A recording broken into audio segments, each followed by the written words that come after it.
Bueno, fueron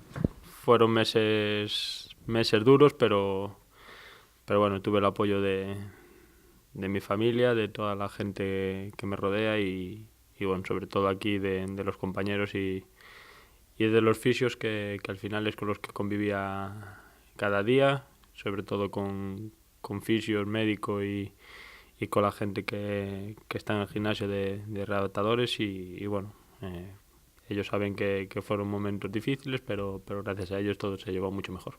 Bueno, como los he visto y como los vio todo el mundo, ¿no? Al final todo el equipo está haciendo una gran campaña y ellos no iban a ser menos. Tanto Marco como Asier sabemos que la competencia que hay aquí es dura, pero es bonita y sana. Al final el entrenar cada día con ellos te exige entrenar al máximo y bueno, pues eso siempre está bien dentro de un equipo de fútbol. Eso ya es el míster el que decide. Aquí tanto yo como ellos dos vamos a seguir así y luego el míster pues bueno, ojalá tenga esos problemas con todas las partes del campo.